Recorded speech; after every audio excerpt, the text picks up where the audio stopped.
Hey, what is going on, guys? Ben here, and today I wanted to kind of give you guys a 1-month follow-up review on the iPhone X. You know, when I first got this phone, I actually did a review on my channel, but now that I've had this for about a month, I wanted to kind of give you guys a little bit more in-depth knowledge on a few of the features of this device and my overall opinion and how it's changed over using the phone. So without further ado, let's get started. Now, the first feature I want to talk about is Face ID. Now, as I mentioned in my previous review, this feature works incredibly well, actually a lot better than I thought it would.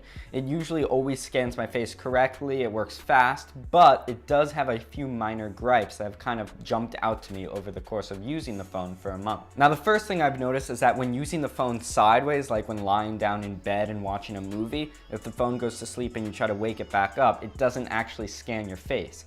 With Touch ID, the fingerprint scanner, it would work no matter what orientation the phone was in, but Face ID, the camera has to be vertically oriented.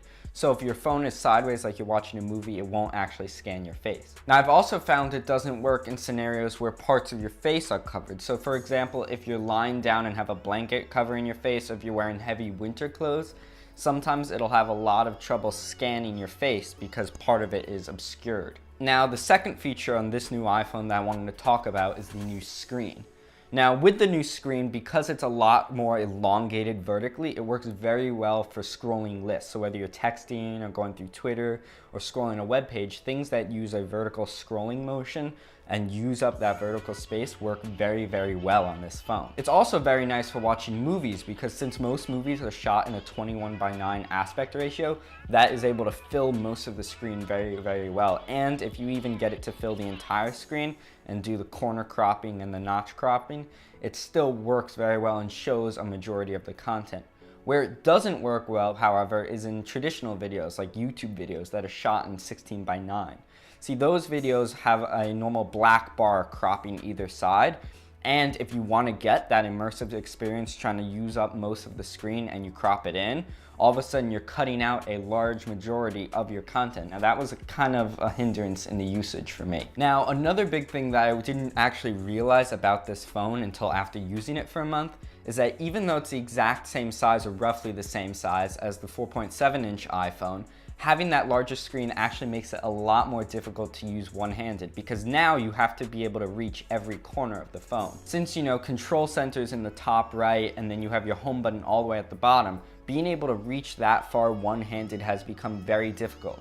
So one trick that I actually figured out to help me do that was to put a little device called a pop socket on the back.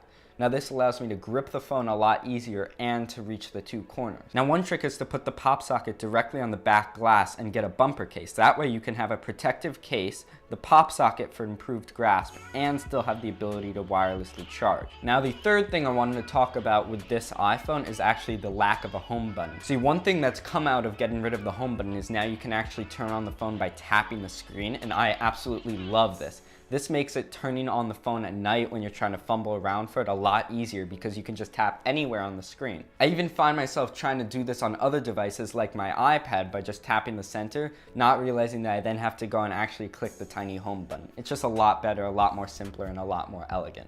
Now, what I don't like about the lack of a home button is that they've rearranged some of the gestures. For example, to access multitasking and clear an app, now you have to swipe up, hold, wait for the little red minus to pop up, then you can finally swipe up on the app and then you can tap away to clear and go back to the home menu. That's a lot more complicated than just double clicking a home button and swiping up. Also, control center is now all the way in the top right hand corner, and without something like the pop socket, it's very hard to reach that spot. And I find myself going to the control center a lot more now that they got rid of the battery percentage on the home screen in the top menu bar. Now, I just want to make clear my initial opinion of this iPhone and how much I loved it still remains. Even though a few issues have popped up over this month of using it, I still stand by this phone and I actually love using it. It's one of the greatest iPhones I've used, and I definitely recommend it for you. Anyway, that's been it. I hope you enjoyed, and peace out.